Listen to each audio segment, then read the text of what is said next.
for the moment, I wondered if I could get your reaction, basically step back a little bit and think about some of the numbers that we've just been looking at. I'll give you my take on the poll, which was that we're plainly seeing a kind of cultural transition here. That people approaching retirement are thinking about it in a quite different way from their predecessors. And there's a certain amount of alarm, a certain amount of concern about whether their resources are going to be adequate for their retirement. They think about the possibility they'll have to work longer than than their parents did. But my sense is that they might not be concerned enough.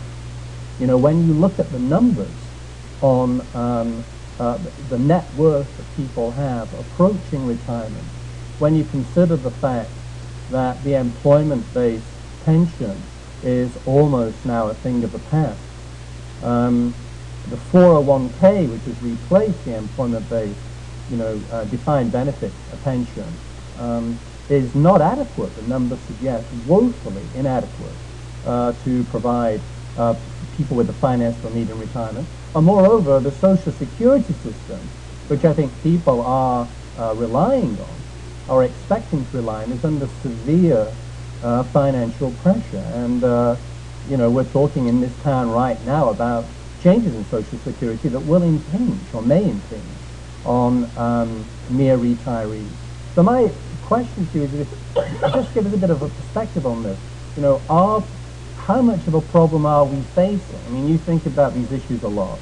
How serious a crisis might this be, or might it be a crisis, or can we cope?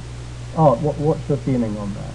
Well, I see different answers from different age groups as the Allstate information shows.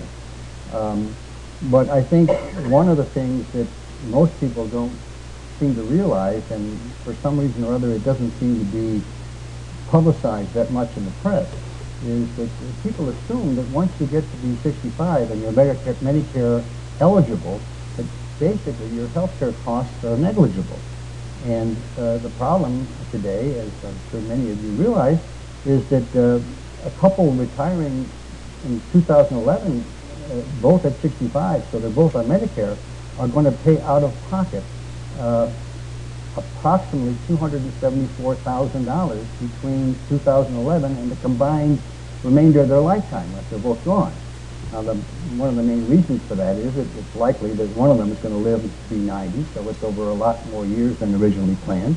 And the cost just of Medicare premiums and the supplemental health premiums are huge over that period of time. And then when you add to it things that are not covered, like some of the prescription drugs and the like, you end up with a tremendous amount of money that people are totally unprepared to spend.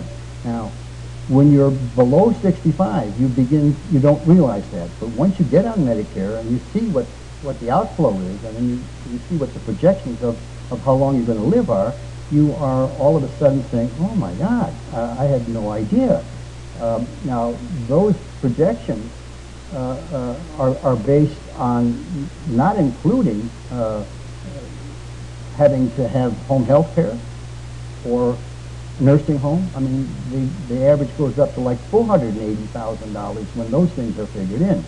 So you'll find, I think, that older Americans now realize that they, in huge numbers, are going to have to find some way to make some additional money during their retirement years, or what they projected it to be retirement years, if they want to live anywhere near the type of retirement that they had anticipated. Maybe this fact is beginning to dawn on people, but one wonders whether the message has hit home as hard as it needs to. This pressure is still going to come as a heck of a shock